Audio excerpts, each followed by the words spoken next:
Welcome to Dhatri news. నేను మీ రమేష్ మాట్లాడుతున్నా. ఈరోజు మనతో పాటు మన స్టూడియోలో ఎన్ఎస్వి జిల్లా అధ్యక్షులు షేక్ జావేద్ గారు మనతో పాటు. నమస్తేనా. మరిన్ని విషయాలు అడిగి తెలుసుకుందాం అన్నతో. జావేద్ గారు, అభివృద్ధి తిరుపతిలో అభినయ్ రెడ్డి గారు చేశారా లేదు? అది అభివృద్ధి చేసినాడు, బట్ అది అభివృద్ధి కాదు, అది అవినీతి. ఒక్కొక్క కార్పొరేటర్ ఎక్కడెక్కడ అభివృద్ధి చేసినాడో ఆ కార్పొరేటర్ లో వాళ్ళ జోబులు నింపుకోవడానికి మేము ఇప్పుడు డిప్యూటీ మేయర్ గా ఉన్నటువంటి అభినయ్ రెడ్డి జోబులు నింపుకోవడానికి, కరుణాకర్ రెడ్డి జోబులు నింపుకోవడానికి తప్ప ఇది అవినీతి పరిపాలన చేసినాడు. కాబట్టి ఇది ఎక్కడ కూడా అభివృద్ధి చేసినాడు, నేను కాదని చెప్పను. బట్ అది అభివృద్ధితో పాటుగా అవినీతి కూడా ఎక్కువ చేసినాడు, వాళ్ళ జోబులు నింపుకోవడానికి. అవినీతి కాదు అభివృద్ధి అని మేమంటాను. లేదు, అది అభివృద్ధి కాదు, అది అవినీతి. అభివృద్ధి మీకంటే కనిపించలేదు ఎక్కడ? అభివృద్ధి చేసినాడు అంటున్నా కదా నేను కూడా. దాంతో పాటు ఒప్పుకుంటారు కదా మీరు, అభివృద్ధి చేయడారు ఒప్పుకుంటారు లేదా? అభివృద్ధితో అభివృద్ధి కాదండి, అవినీతి చేసినాడు ఫస్ట్. మీరు ఒప్పుకున్నారు లేదా అవి అభివృద్ధి అని? అభివృద్ధి కాదు, అవినీతి అంటున్నాను. అవినీతి అంటారా? ఎక్కడ జరిగింది అవినీతి?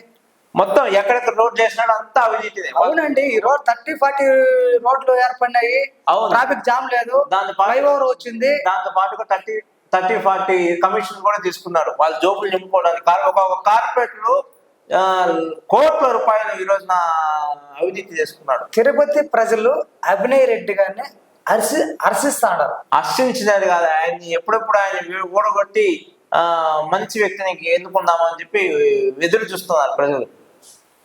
తిరుపతి ఎమ్మెల్యే కరుణాకర్ రెడ్డి గారి ఆధ్వర్యంలో డిప్యూటీ మేయర్గా అభినయ్ రెడ్డి గారి కృషి వల్ల తిరుపతి అభివృద్ధి జరిగింది అని వైసీపీ వాళ్ళు బలంగా విశ్వసిస్తా ఉన్నారు. బలంగా జనాలకి తీసుకెళ్తారు. మేము అభివృద్ధి చేశాము, అభివృద్ధి చూసి ఓట్లేయండి. 30 సంవత్సరాలుగా ఏ ఒక్క నాయకుడు చేయని అభివృద్ధి మా నాయకుడు 2.5 సంవత్సరంలో చేసి చూపించాడు. ఈ అభివృద్ధి చూసే మాకు ఓట్లేయండి అని మీరు అంటారు. అది మీరు అంటున్నారు. మేము ప్రజలకు బలంగా తీసుకెళ్తున్నాం, ఇది అభివృద్ధి కాదు, ఇది అవినీతి అది ప్రజల్లో బలంగా తీసుకెళ్తున్నాం. ఇది అవినీతి, ఇది అభివృద్ధి కాదు, ఇది అవినీతి అని చెప్పి ప్రజలు కూడా నమ్ముతున్నారు. ఇది అభివృద్ధి కాదు, అవినీతి అని. ఏ వాటికి వెళ్ళినా అభివృద్ధి కనిపిస్తుంది కదా. ఏ వాటికి వెళ్ళినా కూడా అభివృద్ధి కనబడుతుందని మీరు చెప్తున్నారు. ఆడున్న పరిస్థితి వేరేగా ఉంది. అదే అభినయ్ రెడ్డి గారికి కానీ కరుణాకర్ రెడ్డి గారికి కానీ స్వార్థ రాజకీయాలు అంటే అక్కడ పెట్టిన పేర్లు కావచ్చు, శాస్త్రీయంగా కానీ ఆధ్యాత్మికత కంటికి కనిపించే విధంగా నీట్గా పేర్లు కూడా పెట్టారు. అవినీతి అనుకుంటే వాళ్ళ పేర్లు పెట్టుకోవచ్చు కదా, వాళ్ళ స్వార్థం అయితే వాళ్ళ పేర్లు పెట్టుకోవచ్చు కదా. మళ్ళీ ఎందుకు చరిత్ర కలిగిన పేర్లు పెట్టారు ఈరోజు? మీరు అనుకుంటున్నారు ఒక రోడ్డు శాంక్షన్ అయిందంటే మామూలుగా ఏ ప్రభుత్వం అయినా కూడా ఈ సైజులో ఒక శంకుస్థాపన పలకాన్ని పెడతారు. వీళ్ళేందో దేశానికి స్వాతంత్రం చేసినట్టుగా నుంచి వరకు పేర్లు ఆ నుంచి అభినయ్ రెడ్డి, కరుణాకర్ రెడ్డి, ఏంది ఇది? లేవు, ఎక్కడ లేవు. ఉంది ఆ నుంచి శిలాపలకాలు ఏంటండి, ఆ నుంచి ఈ వరకు ఉండేది. ఏ శిలాపలకాల చరిత్రతో కూడుకున్న పేర్లు ఉన్నాయి. శిలాపలకాలు మీరు ఒకసారి చూడండి, మీరు సరిగ్గా చూసారు. శిలాపలకాలు ఓపెన్ చేసాము ఆ వారం నుంచి ఈ వారం వరకు చూసాను మేము.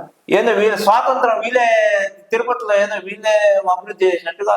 కులశంకర మార్గం వాళ్ళ స్వార్థం అయితే వాళ్ళ పేరు పెట్టుకోవచ్చు కదా.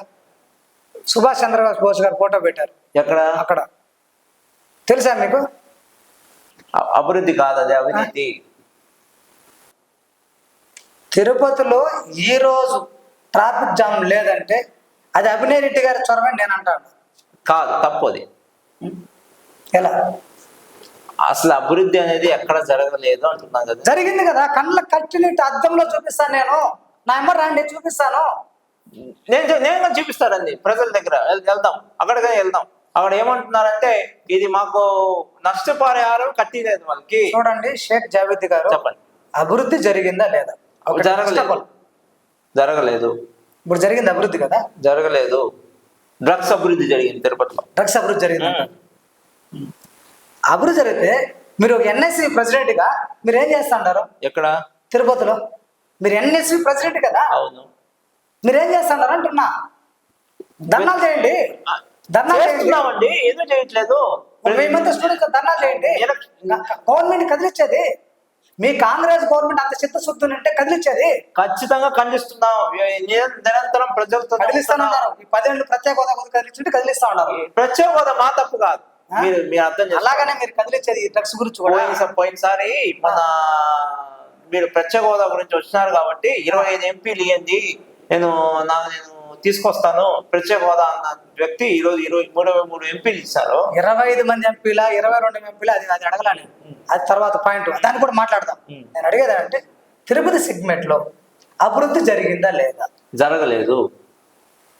జరగలేదని మీరంటే నేను ఒప్పుకోను. నేను కల్లారా చూసాను, జరిగింది. ఏం జరిగింది? మా ఛానల్లో మేమే వెళ్ళి చూసాము, అభివృద్ధి జరిగిందా లేదా. మీరు జరగలేదు అంటారు.